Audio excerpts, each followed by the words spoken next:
नमस्कार दोस्तों और मेरे प्यारे स्टूडेंट्स।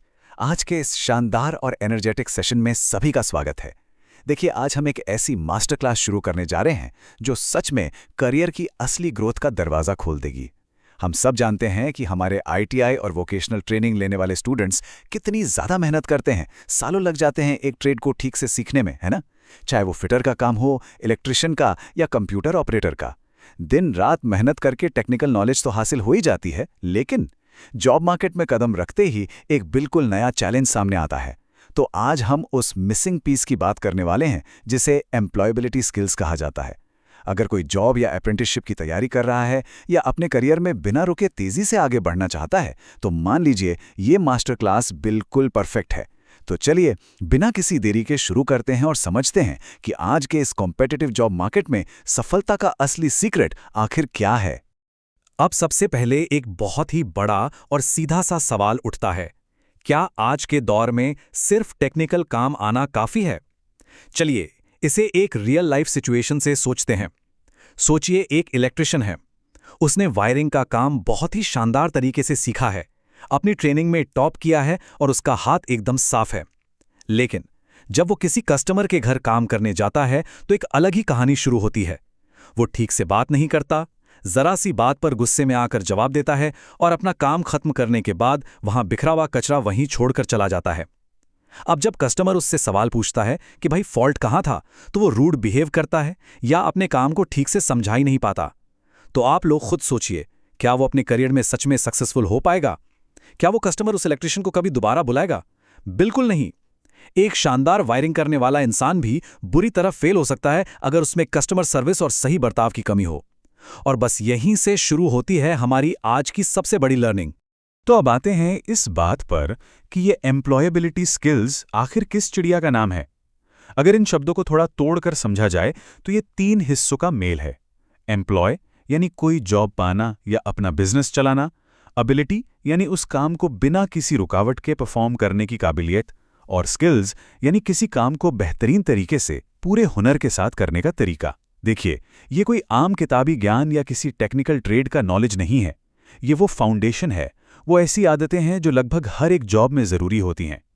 टेक्निकल काम तो हर इंडस्ट्री का अपना अलग अलग हो सकता है, पर अच्छी तरह से बात करना, वक्त पर आना और अपनी जिम्मेदारी समझना, ये तो हर जगह चाहिए ना। ये वो मजबूत नींव है जो किसी को भी अपने काम में कैपेबल बनाती है और एक कंपनी की नज़र में एक डिज़ायरेबल कैंडिडेट साबित करती है। अब यहाँ समझना ज़रूरी है कि इन टेक्निकल स्किल्स और एम्प्लॉयबिलिटी स्किल्स में आखिर में अंतर क्या है। एक तरफ हैं टेक्निकल स्किल्स जैसे स्टिचिंग, प्लम्बिंग या आईटी सॉफ्टवेयर का काम, जिन्हें हम हार्ड स्किल्स भी कहते हैं।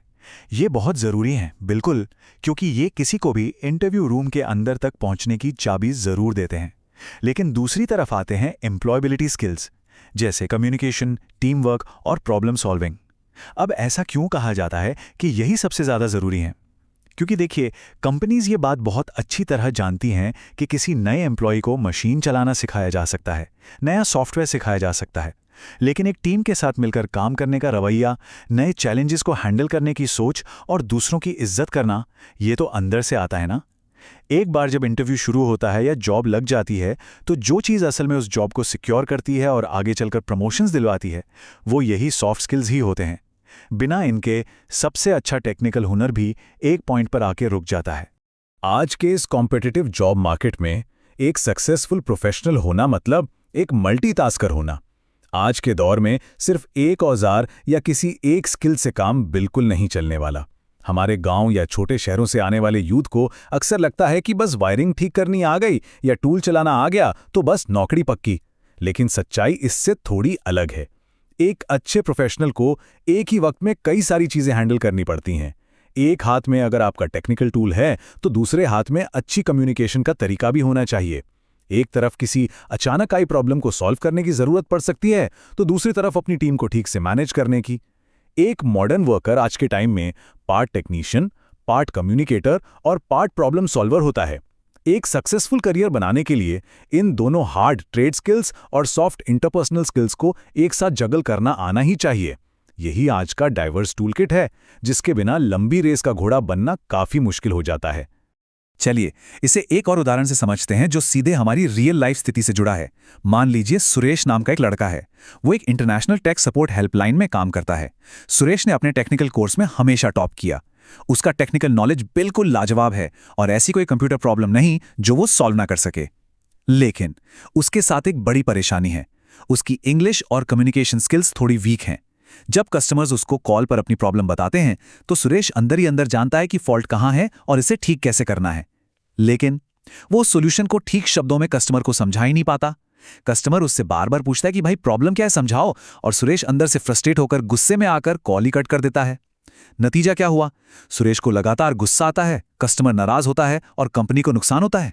सिर्फ अपनी बात ठीक से ना रख पाने की वजह से सुरेश का पूरा टेक्निकल टैलेंट बर्बाद हो रहा है। हमारे कई बिगिनर्स इसी सेम इंटरनल फ्रस्ट्रेशन से गुजर रहे होते हैं, क्योंकि उन्हें लगता है यार काम तो आता है पर अब इसे समझाएं कैसे।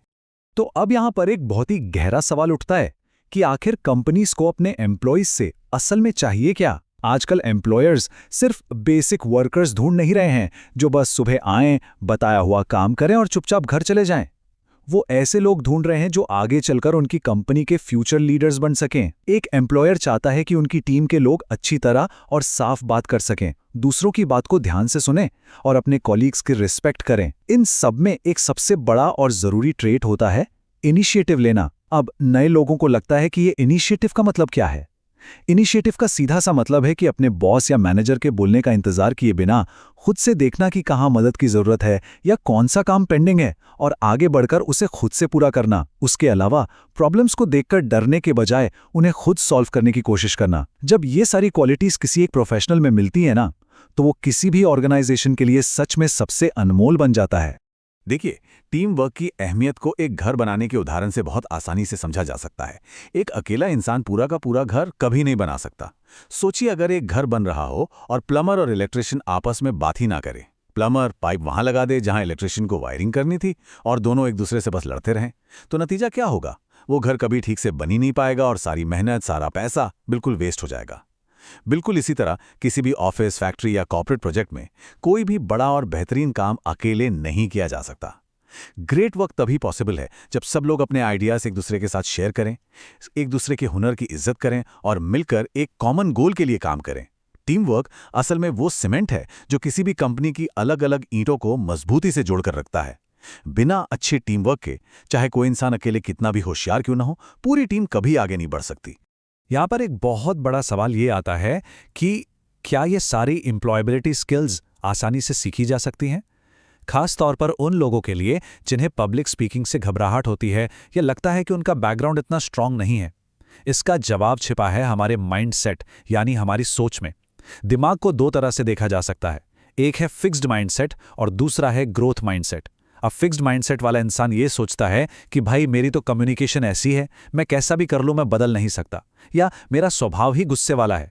लेकिन ग्रोथ माइंडसेट का मानना है कि जैसे लोग साइकिल चलाना या ड्राइविंग सीखते हैं ना, ठीक वैसे ही लगन और प्रैक्टिस से एम्प्लॉयबिलिटी स्किल्स भी बिल्कुल सीखी जा सकती हैं।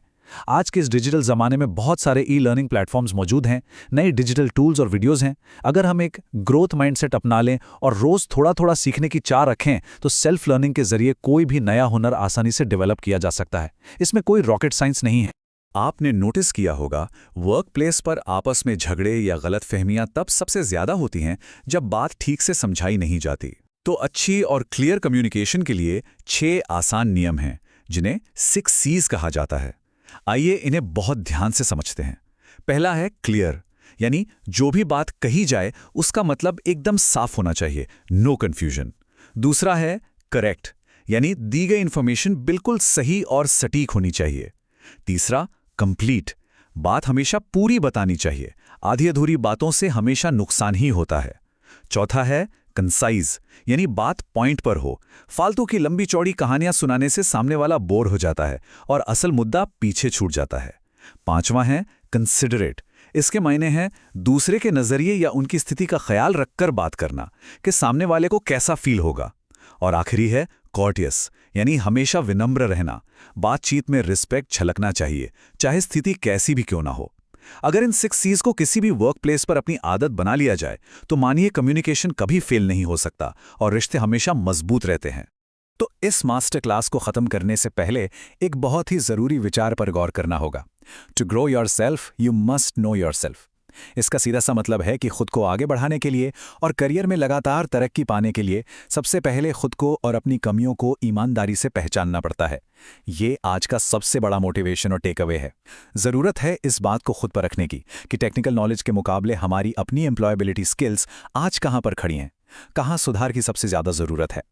जब हम अपनी इन स्किल गैप्स को पहचान कर उन पर लगन से मेहनत करना शुरू करते हैं, तभी हम अपने आने वाले फ्यूचर और करियर जर्नी का कंट्रोल पूरी तरह अपने हाथों में ले पाते हैं।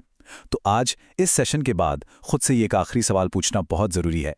क्या आज के वक्त में सिर्फ एक डिग्री या टेक्निकल सर्टिफिकेट आने वाले कल की सफलता की पूरी गारंटी दे सकता है, या फिर आज और अभी से ही अपनी एम्प्लॉयबिलिटी स्किल्स को निखारना शुरू करने का बिल्कुल सही वक्त आ गया है? इसका जवाब हमारे अपने अंदर ही छुपा है। सीखते रहिए और आगे बढ़ते रहिए।